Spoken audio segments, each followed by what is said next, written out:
गणपति बप्पा मोरया, मंगल मूर्ति Morya. Radhe Radhe everyone. आप सभी को गणेश चतुर्थी की बहुत बहुत शुभकामनाएं। इस वर्ष यानी कि 2025 में गणेश चतुर्थी 27 अगस्त को मनाया जा रहा है। तो देखिए पूरे 10 दिन के लिए गणेश जी हमारे घर आएंगे। तो आपको इस वीडियो में मैं बहुत सरल विधि बताऊंगी कि कैसे हमें कलश स्थापना करना है, कैसे गणेश जी की पूजा करनी है। तो चलिए देखते हैं कि कैसे हमें पूजा करनी है। तो देखिए सबसे पहले तो हम गणेश जी को अपने घर लाएँगे, तो तीज वाले दिन गणेश जी को हम घर लेके आते हैं। अगर आपको तीज वाले दिन टाइम ना मिले तो आप सेम डे भी ला सकते हैं। उसके बाद से एक चौकी लगा लेंगे, चौकी पे लाल रंग का कपड़ा बिछाकर उस पे गणेश जी को विराजमान कर देंगे।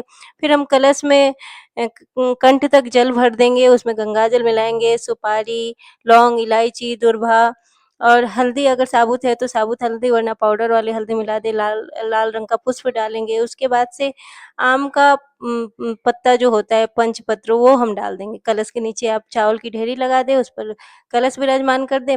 उसके बाद से कलश के ऊपर आप नारियल रख दें। तो देखिए इस तरीके से कलश की स्थापना हो जाएगी। आप कलश में चाहे तो चुन्नी बाँधे, चाहे तो नहीं बाँधे, आप कलावा बाँध सकते हैं। उसके बाद से गणेश जी के मुख पे जो पर्दा लगा हुआ होता है वो हम हटा देते हैं।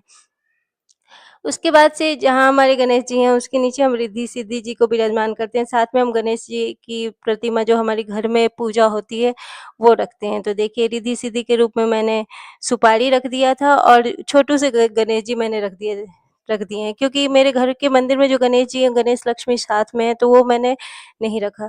उसके बाद से हाथ में हम पुष्प लेके संकल्प ले लेंगे कि हम कितने दिन के लिए मतलब स्थापना कर रहे हैं गणेश जी का। तो देखिए मेरे यहाँ 7 दिन के लिए बप्पा आए हैं, तो 7 दिन के लिए मैंने स्थापित कर दिया। संकल्प करने के बाद भाव रूप से आप सभी को स्नान करवा देंगे जल से।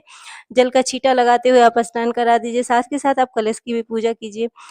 और सबसे पहले आप जोत जला लीजिए, उसके बाद से स्नान करवाइए, कलश की पूजा कीजिए।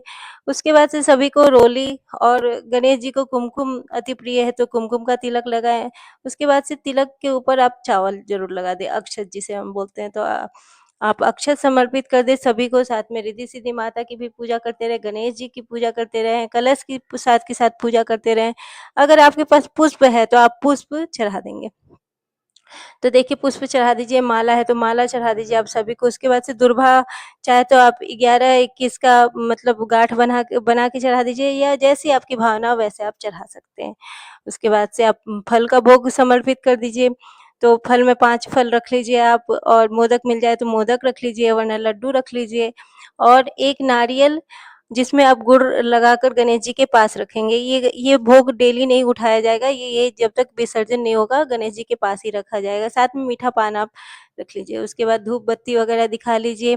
घी के दिए से आप आरती भी कीजिए। तो देखिए कपूर और घी के दिए से आरती कर लीजिए, और आरती के पहले आप कोशिश कीजिए शंख बजाने की। तो शंख 3 बार बजाएँ आप। शंख बजाने के बाद आप आरती शुरू कर दें। उसके बाद प्रेम पूर्वक आप आरती कर लें। उसके बाद से गणेश जी को आप भोग लगाएँ, तो भोग के लिए आप पर्दा ज़रूर लगाएँ। पर्दा लगाकर आप, अगर आपको भजन आता है तो भजन गाकर भोग लगाएँ, या जैसी आपकी भावना हो उस तरीके से आप भोग लगा सकते हैं। उसके बाद हाथ में जल लेकर 3 बार हम आचमन कर देते हैं, और फिर खाली हाथ से कभी भी प्रार्थना नहीं करना चाहिए। तो हाथ में पुष्प लेकर आप पूजा में रही कमियों के लिए क्षमा याचना कर दें। पैसे का आप जितना दान दक्षिणा चढ़ाना चाहें चढ़ा सकते हैं। तो यथाशक्ति आप दक्षिणा चढ़ा दें। पैसे का दान हमेशा ही गुप्त किया जाता है, तो आप कोशिश करें कि आप जो भी पैसे का दान कर रहे हैं उसे गुप्त रखें। तो इस तरीके से हमारे गणेश जी की स्थापना हो जाएगी, और देखिए कितने प्यारे से लग रहे हैं मेरे गणेश जी। तो देखिए आप इस तरीके से स्थापना कर जितने दिन के लिए आप विराजमान करते हैं विराजमान कर लीजिए, स्थापना कर लीजिए, उसके बाद आप विसर्जन कर देंगे। गणपति बप्पा मोरया, मंगल मूर्ति